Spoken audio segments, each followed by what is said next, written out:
For untold millennia, the underworld had been a place of absolute, suffocating silence, where hope dared not whisper its own name. The darkness here was not simply the absence of day.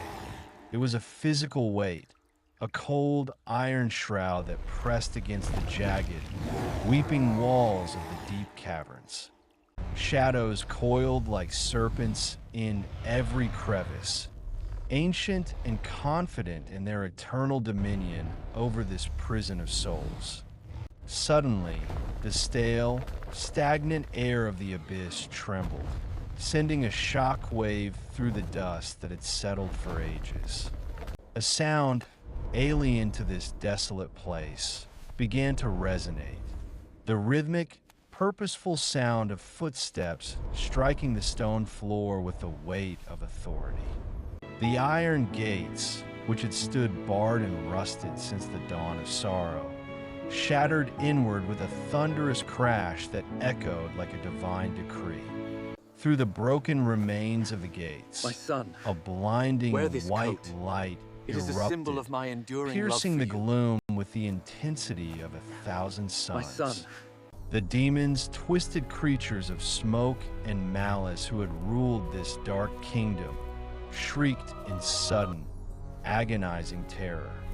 They scrambled over one another, their clawed hands frantically shielding their eyes, for the purity of the light burned them more than any fire ever could. Hunched and trembling, the shadows fled into the furthest recesses of the cave, unable to bear the presence of the intruder who walked among them. Jesus stepped through the breach, his figure not just illuminated, but composed of the light itself, radiating a power that pushed back the swirling darkness. He did not run, nor did he shout. He simply walked with the brave, confident stride of a king reclaiming his lost territory. His burial shroud, usually a symbol of death, now glowed with the vibrant, pulsing energy of life, flowing around him like royal robes. As he moved deeper into the tunnel, the encroaching shadows tried to swirl back, but they evaporated instantly upon touching the edge of his radiance. The tunnel opened up into a vast, cavernous expanse, a holding pen where the air was thick with the sighs of the waiting. Here, countless translucent figures huddled together, a sea of gray souls spanning every generation of history. They were faded and weary, their forms distinct yet ghostly, wearing the simple, tattered robes of their long patience. For centuries, they had stared into the dark, but now, a collective gasp rippled through the crowd as they turned their heads toward the entrance. Reflected in their wide, translucent eyes was the growing brilliance of the approaching Savior. The expression on their faces shifted, a slow and miraculous transformation from the dull ache of waiting to the sharp intake of hope.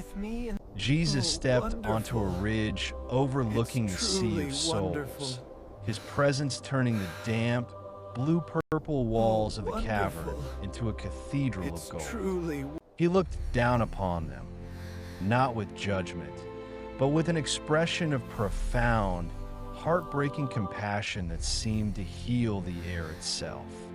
The cavern, once a place of terror, was now flooded with a warm, golden illumination that felt less like fire and more like the morning sun on a spring day. The jagged rocks, previously sharp and threatening, now softened under the amber glow, looking almost like steps leading upward. Jesus descended toward the crowd, extending his hand, his fingers glowing with an inviting warmth. In the front row, an elderly soul, his face etched with the lines of a hard life, fell to his knees, tears of pure light streaming down his translucent cheeks. Next to him, a young woman reached out, her hand trembling as she sought to touch the hem of the glowing garment before her. As Jesus took the hand of the first soul, a visible wave of connection, a ripple of pure love, pulsed from him to them, bridging the gap between the divine and the lost. The grayness of their forms began to flush with a subtle warmth, their translucent nature gaining a new, vibrant solidity. Rise, his presence seemed to say without words, a command that resonated in the deepest part of their spirits. He turned, motioning for them to follow, and a great procession began to form behind him. They moved now not as prisoners, but as a liberated army of the faithful, walking through the dark tunnels they had feared for so long. From the periphery, the shadows launched a final, desperate assault, lashing out with tendrils of ink and malice. But Jesus did not flinch. The light emanating from him expanded, forming a shimmering, dome-like shield around the entire group.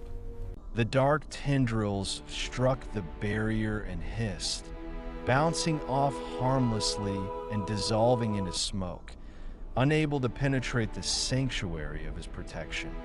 The souls flinched instinctively, but upon seeing the shield hold, their fear melted into a joyous sense of invincible safety. They walked through the valley of the shadow of death, yet they feared no evil, for the light was with them. The path began to incline upwards, the air growing fresher, carrying the scent of rain and earth, a stark contrast to the stale dust of the underworld. Ahead, the mouth of the cave loomed, no longer a maw of darkness, but a frame for the brilliant, blinding white of the exit. Jesus led them right to the threshold, the boundary where the gloom of the underworld met the glory of the heavens. He stepped aside onto a high rock near the exit, allowing the stream of liberated souls to pass him, counting every single one. The souls rushed past, their faces upturned towards the light, leaving trails of joy as they exited their prison forever.